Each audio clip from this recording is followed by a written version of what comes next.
Lorsque Dieu donna à l'humanité son Fils et son Esprit, il donna ce qui lui était nécessaire pour vivre sur le plan le plus élevé, car il lui avait donné tout ce qu'il possédait.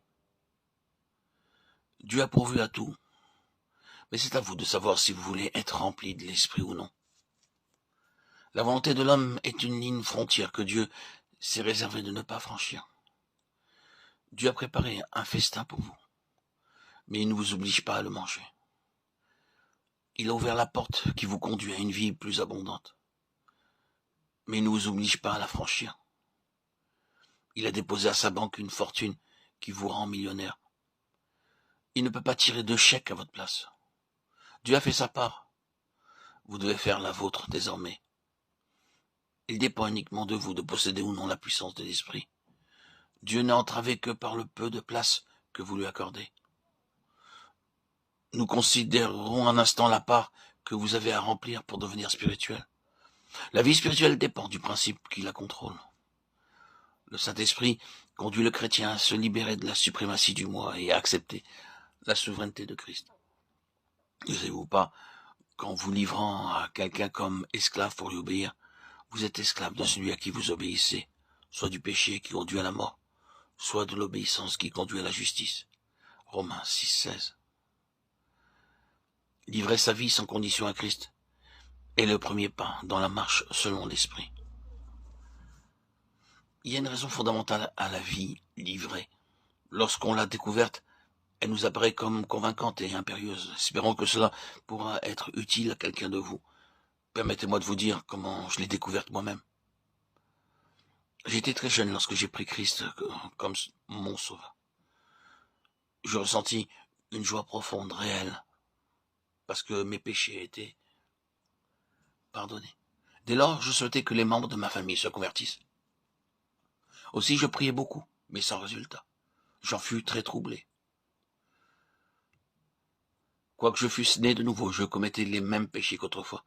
Ce qui m'attristait le plus, c'était mon caractère violent. Je n'oserais pas dire ce que je faisais ou disais lorsque j'étais en colère. Ces accès de violence étaient suivis souvent d'une crise, de larmes et presque de désespoir. Car comme la plupart des gens violents, j'avais un cœur sensible. Je prenais la résolution de me conquérir, mais en vain. S'il y avait une chose que je haïssais, c'était l'hypocrisie. Je la découvrais très facilement dans la vie des chrétiens, et je les critiquais ouvertement. Mais un jour, la lumière de Dieu inonda mon âme et me dévoila mon hypocrisie à moi. Je me méprisais moi-même en constatant de quelle façon misérable je représentais Christ autour de moi, car mon amour pour lui était sincère. Complètement découragé, je me retirai un jour dans ma chambre et je résolus d'y rester, jusqu'à ce que Dieu m'ait répondu. Je dis au Seigneur qu'il devait montrer ce qu'était la vie chrétienne et comment la vivre, ou bien je demanderai à mon pasteur de rayer mon nom du registre de l'Église. Je ne voulais pas profaner plus longtemps le nom de chrétienne. Dieu vit que j'étais sincère, il va toujours au-devant des âmes droites. Par le moyen de 2 versets de sa parole, il répondit à mes questions et libéra mon âme. Puis ces 2 versets apportaient à une âme ce qu'ils m'apportèrent ce jour-là. Ne savez-vous pas que votre corps est le temple du Saint-Esprit qui est en vous, que vous avez reçu de Dieu et que vous ne vous appartenez point à vous-même, car vous avez été racheté à grand prix. Glorifiez donc Dieu dans votre corps et dans votre esprit, qui appartiennent à Dieu. 1 Corinthiens 6, 20. Par 3 affirmations contenues dans ces versets, Dieu me révéla la raison d'une vie livrée. Premièrement, ne savez-vous pas que votre corps est le temple du Saint-Esprit qui habite en vous? Non, je ne savais pas qu'il y eût encore aucun rapport entre mon être physique et mon être spirituel. Mais je ne savais pas que le Saint-Esprit habita dans mon corps. Dieu réclamait ce qui lui appartenait. Ce fut pour moi une révélation saisissante d'apprendre que le Saint-Esprit avait déjà fait sa demeure dans mon corps. Quelle triste demeure je lui avais offert. Supposez qu'aujourd'hui vous appreniez qu'un des plus grands seigneurs de la terre doit venir dans votre ville et loger chez vous. Quel nettoyage, quel préparatif serait fait pour que tout soit digne d'un tel hôte. Mais hélas, nous demandons au roi des rois, au Seigneur des seigneurs, de venir habiter, non pas un jour, mais toute une vie dans une maison indigne et souillée. Je lui dis, Seigneur, je t'ai donné mon âme, dois-je aussi te donner mon corps?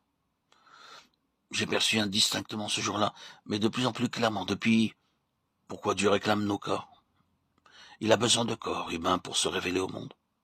La parole a été faite chair et a habité parmi nous. Les hommes ont vu le Père dans le Fils. Christ est maintenant au ciel, mais combien sa présence est nécessaire sur la terre? Ceux qui habitent votre ville, votre maison, qui vont à l'école ou au bureau avec vous, n'ont-ils pas besoin de le voir? Par quel moyen se révélera-t-il aux hommes d'aujourd'hui? Il a deux moyens à sa disposition. Tout d'abord, par sa parole. Combien de millions d'hommes ne possèdent pas de Bible et combien de millions ne sauraient pas lire s'ils la possédaient? Ils ne sauraient la lire. Mais de plus, Christ se révèle aux hommes par nous, chrétiens, qui constituons son corps sur la terre. Le grand besoin actuel n'est pas seulement de prêcher, d'enseigner l'évangile, mais c'est de voir Jésus marcher dans nos rues, vivant dans nos foyers. Comment le fera-t-il? Par vous. Ce jour-là, le Seigneur Jésus me montra qu'il avait besoin de mon corps pour se révéler au monde.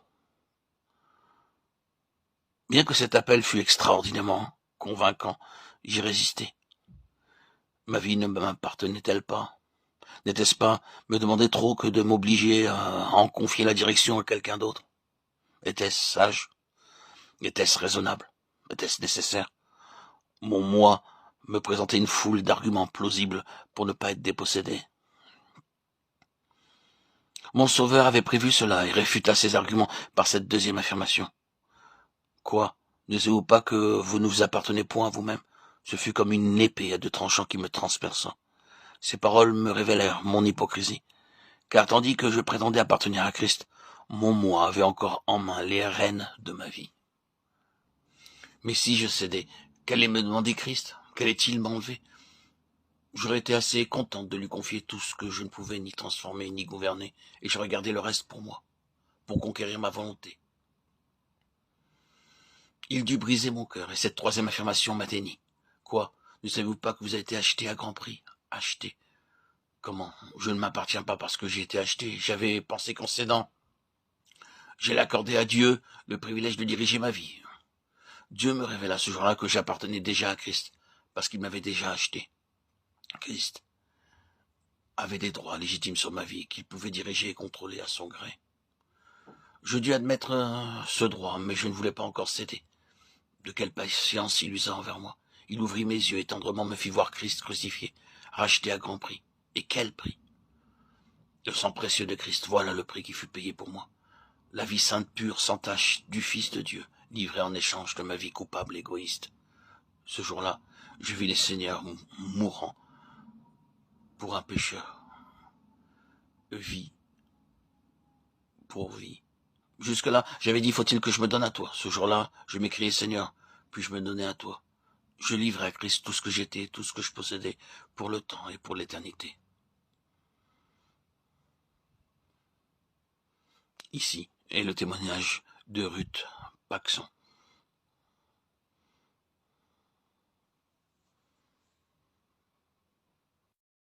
Le 15 avril 2025, j'ai pris la décision décisive mais nécessaire d'abandonner ma chaîne YouTube Jésus-Christ, le roi Messie, Yeshua, Melech HaMashiach, et de renoncer à tous les réseaux sociaux.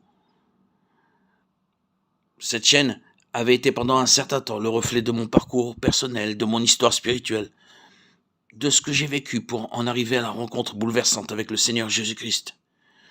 Et le point culminant qui en fut cette rencontre fut bien sûr mon baptême le 26 septembre 2019, où j'ai été immergé dans le lac de ma ville et sorti des eaux baptismales. Je fus comme régénéré, renouvelé. Cette nouvelle naissance a fait de moi un nouvel homme. Le vieil homme était mort.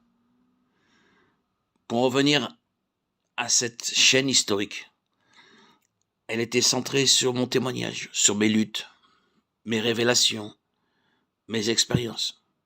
D'ailleurs, je vous invite à la visiter. Elle est enrichie de nombreuses connaissances et savoirs qui m'ont permis d'avancer. À travers cette chaîne historique, j'ai partagé ma transformation, comment j'ai été conduit à la foi, à la lumière, à la vérité de l'Évangile. C'était une démarche sincère, intime, mais centrée beaucoup sur moi-même. Aujourd'hui, le temps est venu pour moi de passer à autre chose. 2 jours après avoir mis fin à cette chaîne, j'ai ressenti un appel. Était-ce ma conscience, mon imagination, ou bien l'Esprit Saint lui-même? Peu importe. L'origine exacte, ce que j'ai ressenti était profond, doux et ferme. Une invitation à ne pas me taire, à continuer de proclamer la parole de Dieu. Non plus à travers mon histoire, mon expérience, mais à travers celle de Jésus-Christ lui-même, non plus à travers mon regard seulement, mais en me mettant humblement au service de sa vie, de son œuvre, de sa vérité éternelle. C'est ainsi que 2 jours après avoir renoncé à cette chaîne historique, ma conscience m'interpelle, ou mon Esprit Saint, ou mon imagination, que sais-je, jusqu'à aujourd'hui, je ne sais pas encore. Mais ce qui est sûr, c'est que de tous ces pensées qui sont survenues, est née la nouvelle chaîne Arnaud Joseph. Et cette chaîne n'est pas l'expression d'un désir de visibilité ou d'un besoin de rester présent sur les réseaux sociaux. Elle est plutôt le fruit d'un appel, d'une mission intérieure.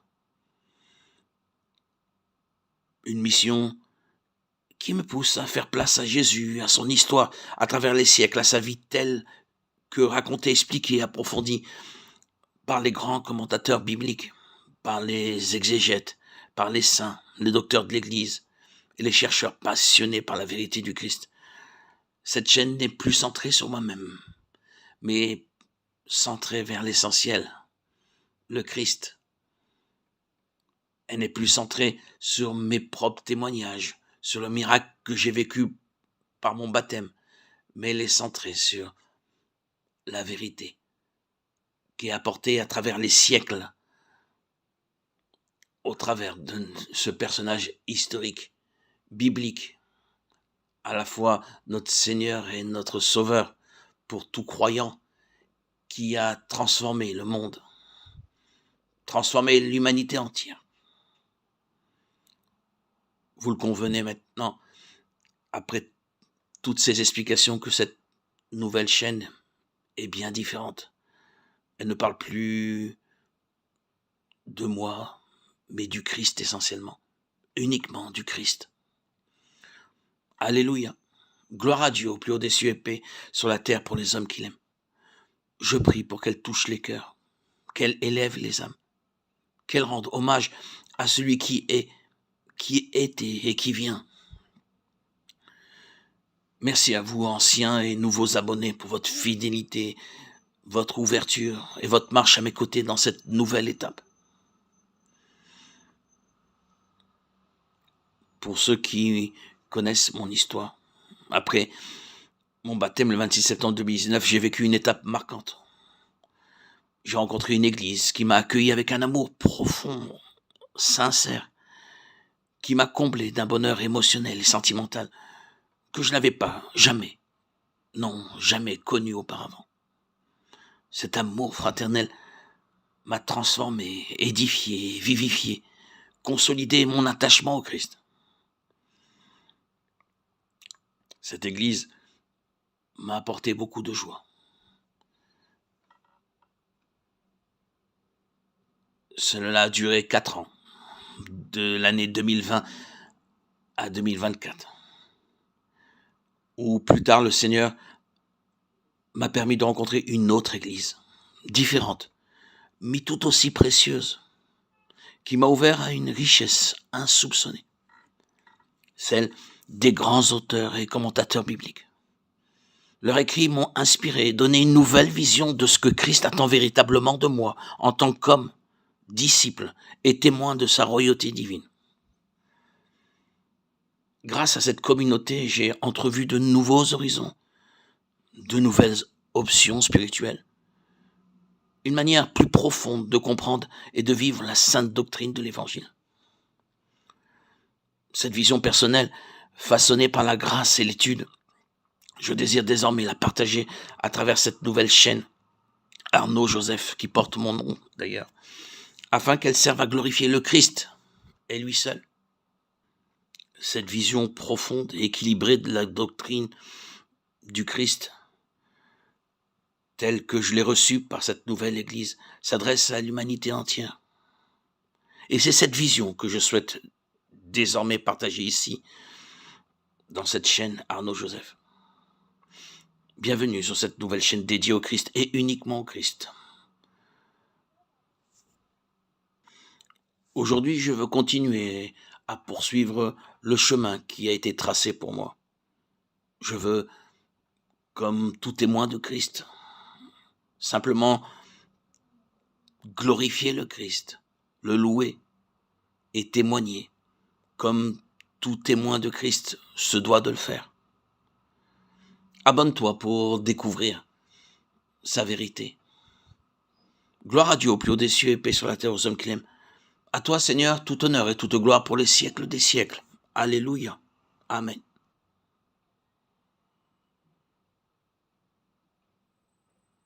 Nombreux sont ceux qui pourraient dire à l'égard des systèmes établis et des rites, coutumes et traditions. Bien entendu, nous ne considérons pas seulement cela, c'est seulement symbolique. Nous croyons que cela fait allusion à quelque chose d'autre et c'est à cela que nous pensons. Oui, mais cela n'est pas suffisant quand le Saint-Esprit vient, comme il est venu en ce temps-là, et qu'il prend possession et que vous marchez avec lui. Alors, tout le caractère terrestre et extérieur du christianisme perd peu à peu de sa valeur pour vous. Et vous êtes de plus en plus attirés par ce qui est une glorieuse réalité. Le Jésus historique cède la place au Jésus céleste et de l'Esprit. C'est exactement ce à quoi nous faisons allusion par les voix des prophètes. Ainsi, le jour de la Pentecôte, la parole cite Joël. Tous ceux qui étaient à Jérusalem disaient « Que veut dire ceci ?» Acte 2:12. Ils étaient tous dans l'étonnement, sans aucune connaissance ni aucune compréhension. Et Pierre, avec les 12, s'est levé et a déclaré, c'est ici qu'il a été dit par le prophète Joël au verset 16, quel coup était porté à la tradition, quel émoi cela a produit en Israël, avec tout ce que cela impliquait à l'égard de Jésus de Nazareth. Et l'apôtre a continué en citant librement l'Ancien Testament, il a cité David. Tout ce discours du jour de la Pentecôte était rempli de citations de l'Ancien Testament. Mais quels sont ceux qui ont compris quelle en était la réelle signification? Vous voyez donc que c'est une chose qui doit venir en nous avec beaucoup de force, car même le christianisme du Nouveau Testament peut se limiter à un système terrestre techniquement exact. Vous pouvez écrire vos manuels sur les procédures du Nouveau Testament. Vous pouvez avoir raison par rapport à la lettre, mais c'est sur un plan horizontal. Cela devient légaliste et attache le Saint-Esprit. Quoique la pensée d'être conforme à l'Écriture soit une bonne chose, ce n'est pas cela la finalité. Tout cela doit être baptisé dans le Saint-Esprit et le vase doit être purifié de tout ce qui est terrestre pour devenir quelque chose d'entièrement céleste. Les pharisiens avaient une compréhension et une mentalité qui les plaçait dans une position horizontale, sur un plan horizontal. Ils désiraient et aspiraient être conformes à l'Écriture. Quel en a été le résultat? Ils ont perpétué un système terrestre fondé sur la parole de Dieu. Leur église était l'église d'Israël, l'église israélite.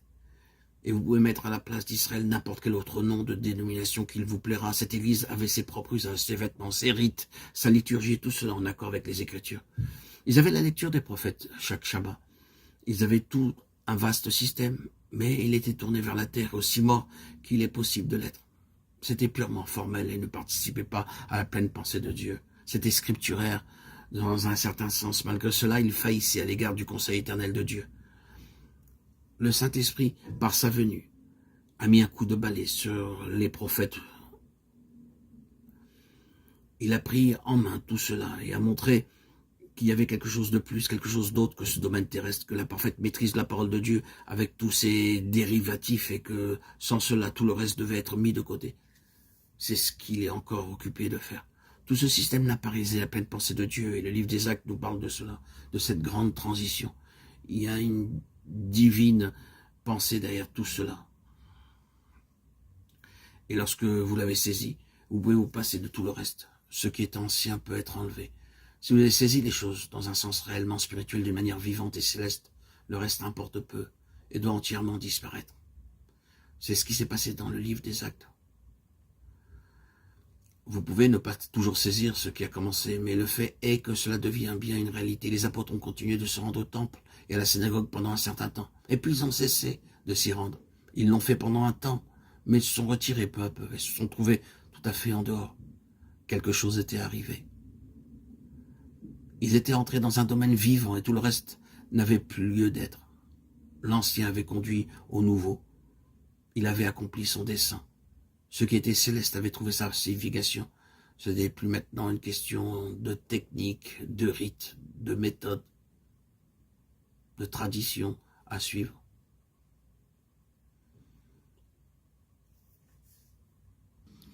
Le Saint-Esprit est venu dans les cœurs des disciples. Il a pris possession d'eux. Et ils ont marché avec lui. Alors, tout le caractère terrestre a perdu sa valeur. Et ils ont été de plus en plus attirés par ce qui est une glorieuse réalité. Le Jésus historique a cédé sa place au Jésus céleste et à l'Esprit. Et c'est exactement ce qui nous est arrivé lorsque Dieu nous a visités par son Esprit. Et nous en avons été transformés. Ce fut pour ma part une transformation radicale, exceptionnelle.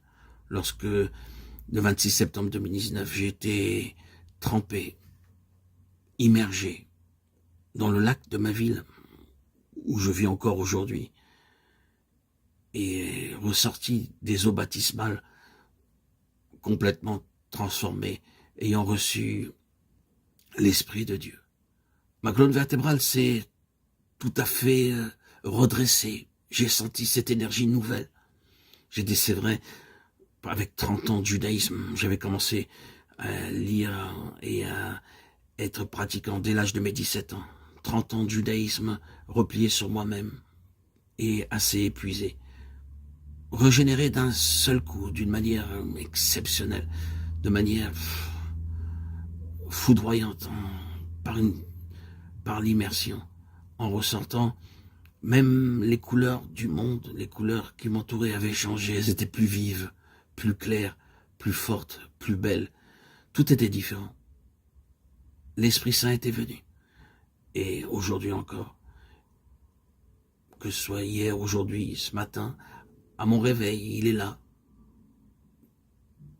et je suis frais, dispo, aussi jeune que n'importe quel jeune, aussi frais qu'un jeune de 15-16 ans. C'est extraordinaire, cette régénération, cette fraîcheur qui m'anime continuellement, cette joie de vivre que je ne connaissais pas, que j'avais oubliée, toujours présente par cet esprit de Dieu qui me rafraîchit, qui m'enivre et qui fait toute ma joie.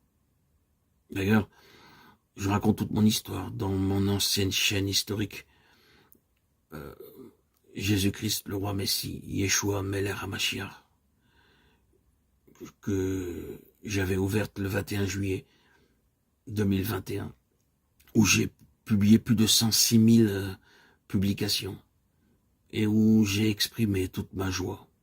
C'est vrai, je parlais un peu trop de moi, mais c'était si magnifique ce que je vivais dans mon cœur et dans mon âme, que mes yeux étaient beaucoup centrés sur moi-même. Aujourd'hui, avec ma nouvelle chaîne, je fais attention à regarder vers une seule personne, Jésus-Christ, mon Seigneur et mon Roi.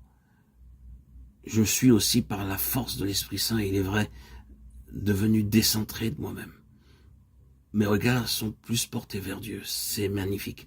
Et ce monde a moins d'attrait pour moi, beaucoup moins. Ce fut une véritable ascension, une véritable transformation qui, depuis le 26 septembre 2019 et qui encore aujourd'hui me renouvelle, me régénère et me permet d'aller toujours de l'avant. Quelle merveille d'être chrétien. Quelle merveille. Quelle joie. Quelle joie de vivre en communion avec le Saint-Esprit. Quelle joie. Merci Seigneur Jésus, mon bien-aimé. Merci Akadosh Baruch Hu. Merci mon Dieu, Dieu Tout-Puissant, d'être venu dans ma vie.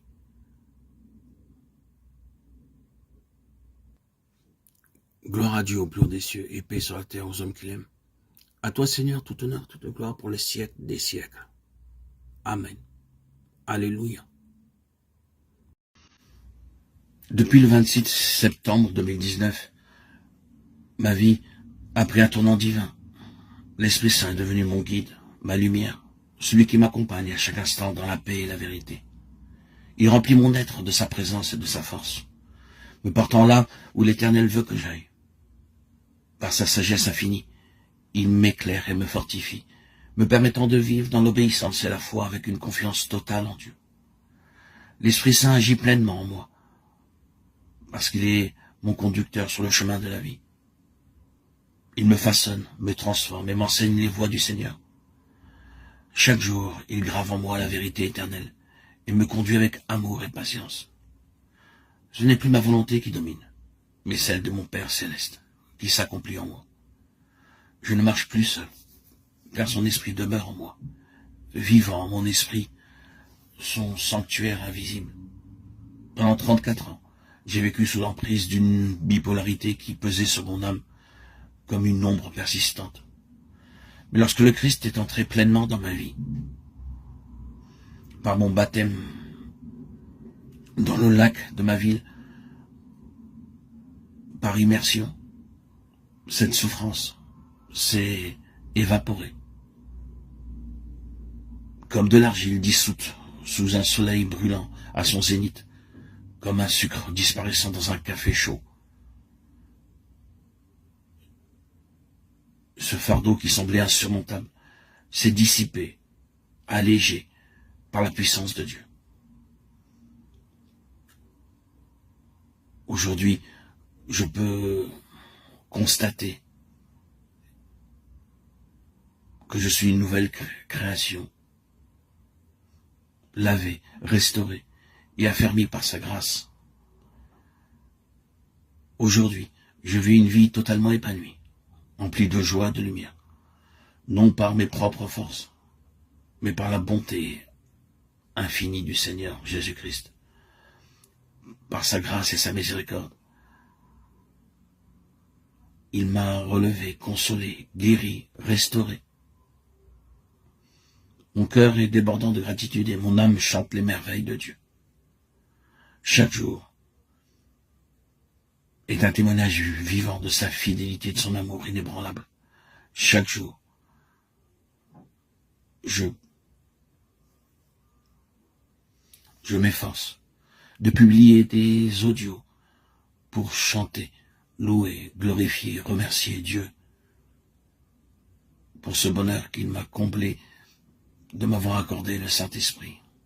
Des audios pour sa gloire et sa gloire à lui seul.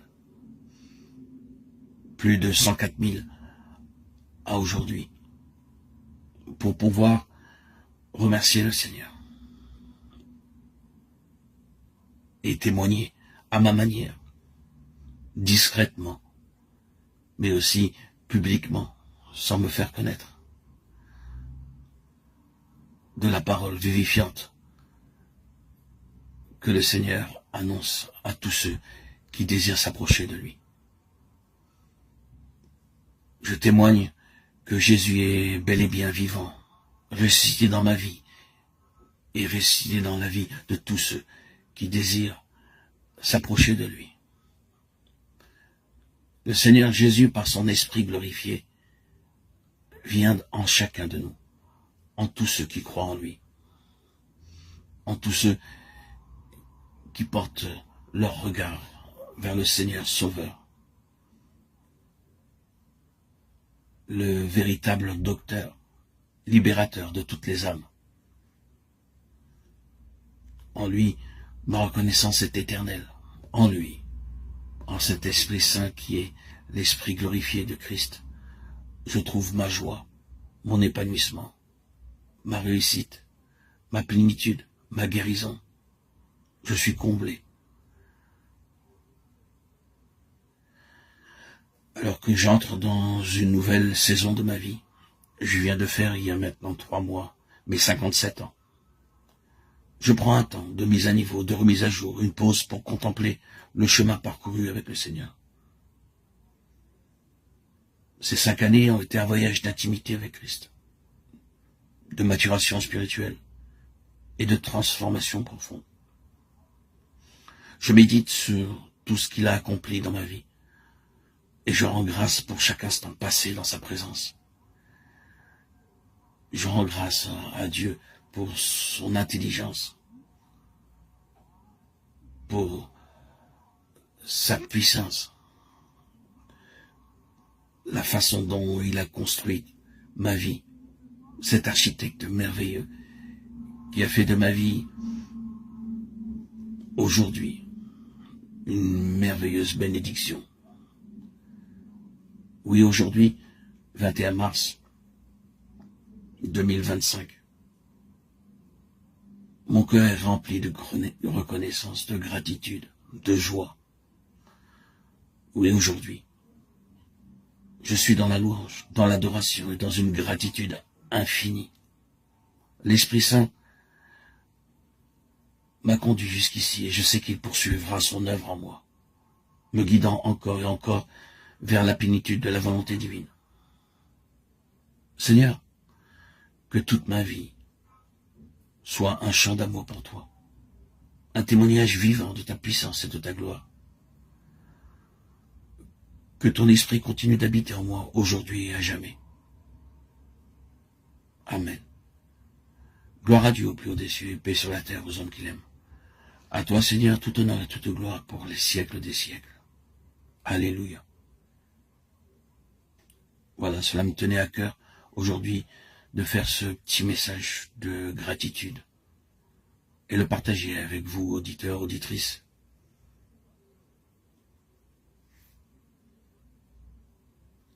Jésus est pour moi une source de réconfort, de consolation. Et j'espère continuer à en témoigner tous les jours de ma vie que le Seigneur m'offre à vivre dans son esprit, par son esprit, en son esprit, par lui, avec lui et en lui. Alléluia. Je pense que dans les prochains audios, je continuerai à témoigner, car c'est un fait. Ma vie a été totalement transformée par la présence bienveillante de l'Esprit Saint. Il continue à être ma lumière, mon guide, ma force et mon refuge chaque jour. Il m'accompagne dans la paix et la vérité, inondant mon cœur d'une sérénité profonde. Grâce à lui, je marche avec confiance et assurance, pleinement conscient que je suis conduit par la volonté parfaite de l'Éternel. Il m'a relevé, fortifié et établi sur le chemin de la foi. Pendant ces 34 longues années où j'ai lutté contre cette maladie invisible, maniaco-dépressif, bipolaire, qui a pesé sur mon intelligence, mon intégrité, ma dignité humaine, j'ai traversé des souffrances invisibles, des plaies profondes, des combats intérieurs qui semblaient sans fin. Cette lutte a attristé mon être tout entier, m'éloignant de la joie et de la paix. Mais aujourd'hui, et c'est pour cela que je fais cet audio, tout cela appartient au passé. Toutes mes blessures ont été effacées par la puissance et la miséricorde de Dieu. L'Esprit Saint fait en moi une œuvre merveilleuse. Il a apporté la consolation et l'oubli total des douleurs d'hier. Mon cœur n'est plus marqué par le poids du passé, mais par l'espérance d'un avenir radieux. Vivre dans la présence de l'Esprit Saint est un réconfort inestimable, un billet précieux, un passeport divin qui me permet d'avancer avec assurance vers l'avenir. Plus de peur, plus de doute, plus d'ombre. seulement la lumière éclatante de Dieu qui éclaire mon chemin. Aujourd'hui, je suis empli d'une gratitude infinie envers le Seigneur. Il a été fidèle, il n'a jamais renoncé à moi. Même lorsque j'étais dans l'épreuve, il a accompli ses promesses. Il se révèle à ceux qui le cherchent avec sincérité. Sa fidélité est un roc inébranlable sur lequel je peux m'appuyer, une source intarissable de paix et de joie. Je suis comme un enfant nouveau-né, découvrant la beauté d'une alliance renouvelée avec mon Créateur. Mon âme jubile d'une joie inexprimable, mon cœur danse au rythme de l'amour divin. Chaque instant est une célébration de cette vie nouvelle, une symphonie de reconnaissance envers celui qui m'a restauré. Seigneur, je te rends gloire pour tout ce que tu as fait et continueras de faire. Que mon existence soit un témoignage vivant de ton amour, que mon être entier chante ta bonté, que ton esprit demeure en moi, me guidant dans chaque pas, chaque décision, chaque souffle. Aujourd'hui et pour toujours, je vis par toi, en toi, pour toi. Amen.